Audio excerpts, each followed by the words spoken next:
Joey, let's take a look at the money men, and we know the kicks inside 50 are so critical. Yeah, Kingy just spoke about how important ball movement is in season 2025, so we thought we'd take a look as we get to round 10 of who are the best kicks going inside 50, finding a mark, to be able to give your team a set shot at goal and the opportunity to score. And these money men are the top 5 at the moment, and the percentage of their kicks going inside 50 to a mark out of the top 50 kicks in the competition. So coming in at 5, and these are $1 million men when we talk about it. This is the first man. His contract was? Yeah, pretty much. Well, this man will be getting $1 million his next contract, that's for sure. Yeah. He's the only halfback flanker in the top 50, kicks inside 50, and he comes in at number 5, the best kick at finding a mark inside 50.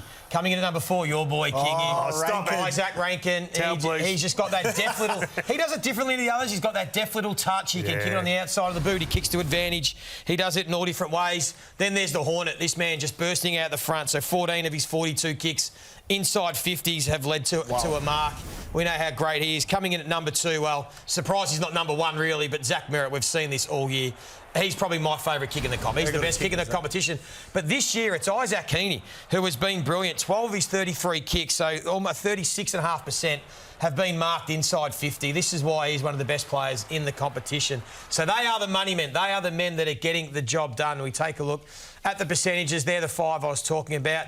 Now we're going to take a look at the 5 that aren't cashing in. I think you're selling Isaac short at $1 million too, by the way. Yeah, I know. I think they're all around the $1 million men. But then we get to the bottom 5, Dicko. So the 5 that are leaving money on the table. Ooh. So the worst kick inside 50 in the competition is Christian Petrarca. Only 1 of his 45 kicks have actually been marked. Wow. It's been a bit of a theme for Christian over the years. Unfortunately, Kingy, your man, Luke Davis-Uniacke, the second worst. Only he doesn't love this show, Luke. Only 2 of his 33. Interestingly, Connor Rozee, this is the 3rd year in a row he sits in the bottom 5 for his kicks getting marked inside 50. So he's only had 3 of his 43 kicks that have actually led to a mark, but he is a long kick and he does kick to advantage. Same as Bailey Smith, so they're probably more the guys that just tend to go for territory. And then, unfortunately, the ruckman. So we'll give him a bit of a break. But Tom DeCane's had a lot of, because he's a ruckman, and a lot of those are just dump kicks inside 50. Right. So he gets a let off. But they are the guys at the moment that are getting it done, and the ones that aren't. I love it. Zach Merritt was my favourite too. The way he just waits the kick, doesn't he's brilliant. We need regular updates on that. Yeah, we'll update it again later in the year. I like that. We'll have the money segment. $1 million. Red Rooster Crunch Time, Kingy. It's all about Essendon. Yeah, it's S&D day for me. Look, we've seen them against some poorer opposition and their numbers look terrific. And we're talking defensively. If you look at their points against since round 4, they're AFL 3rd. So you go, fantastic, they've arrived. But if you dig a bit deeper and look at the numbers of how they get to that point, they're 12th against from scores against ball movement. So they think, OK, how does that work? Are they defending with ball in hand? Well, maybe they are. It doesn't necessarily show up in uncontested mark numbers, but they're a slow mark to kick team. So they take their time and then they roll and kick the ball. And they take the 3rd most marks in the competition. So there's a lot of dead time in these games. The counter-argument to that is their defensive 50 is the best in the comp in that period. So they're getting set behind the ball. And it's almost like taking your time and then go if you can get one through or go on turnover. So I'm interested to see against the Dogs, against one of the better counter-punch teams and better clearance teams in the competition, whether it stacks up.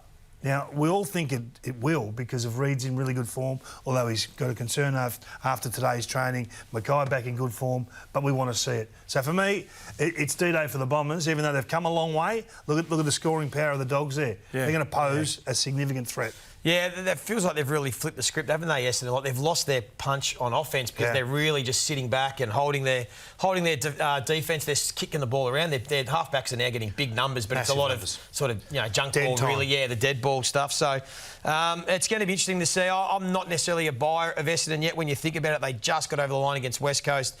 Just got over the line against North, and then Sydney were coming hard, if not for some accuracy. So they've done well to get the wins, a bit like, the Hawks. You can only beat who you've played, and they've done that. But now they get some stiff opposition in the next few weeks. Freo get a lot of feedback about this sort of plan. Yeah. It's funny, secure to cop it a bit, for the whole boring ball. The eye can lie a little bit with this.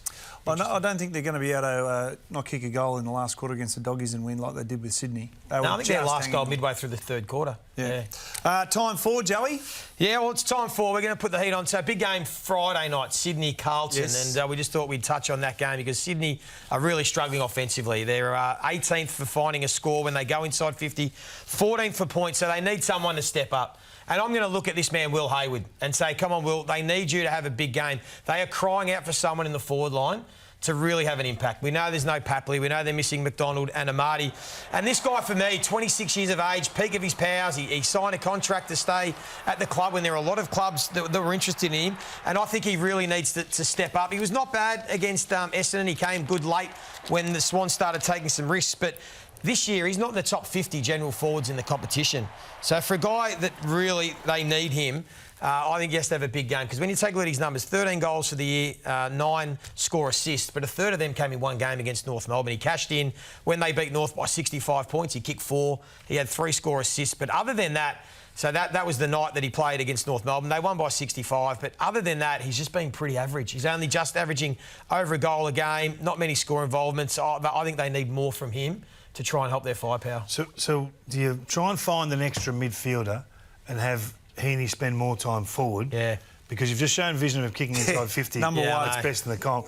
Needs to kick it it's to sort of, it's like they're one man short I know, somewhere. they are. And they've tried Chad Warner more forward, and it wasn't really working. Now they've put him back in the middle, and he's playing brilliant footy. So I still like your way with Heaney. They've got to find a way to do both. Play Heaney at stoppage and around the ball, but then stay inside forward 50 and see if they can maximise him.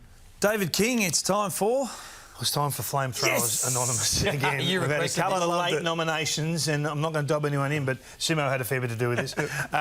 We love just looking at players that just completely burn their teammates, OK? So welcome to Flamethrowers Anonymous, Josh Tracy. Now, this is really well done.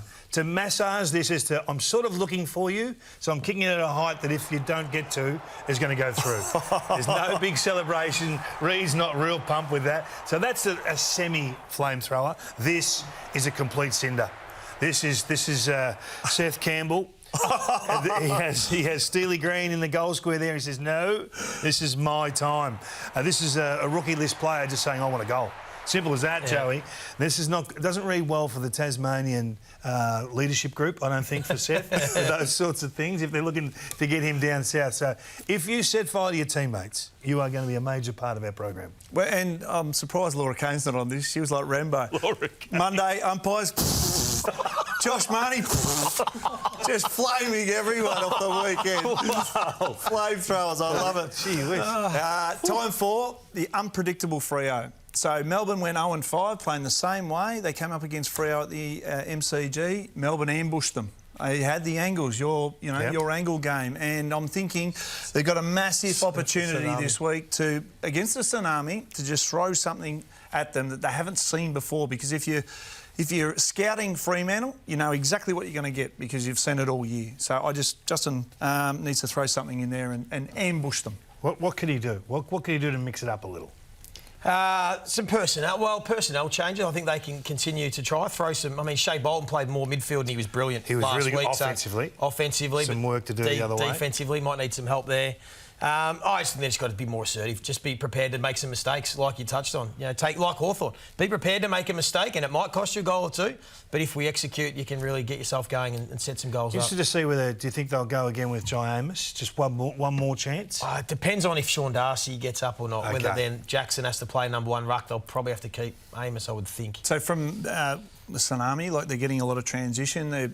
Their transition game in terms of the Giants. So the forwards critical for Fremantle in terms of that pressure. What we're talking. And they can't get outmarked against Buckley and Taylor. And that's going to be the key. They've got to bring the ball to ground. Their smalls can do better at inside 50. So for a team that were predictable, like Adam Simpson showed on 360 against Collingwood, they don't get enough bang for buck at ground level. They've got to be able to win some more ground balls as well. So they're going to put it on the small forwards to be a bit more creative in there. Everyone's talking about the Dash brothers, your boys, at Geelong, but I thought Callaghan and Green were terrific, particularly Green through the course of the whole day. Callaghan, in moments, was terrific last week. Yep, I agree. Yeah, who'd be the one you'd want to stop if you're playing against the Giants? Want to stop?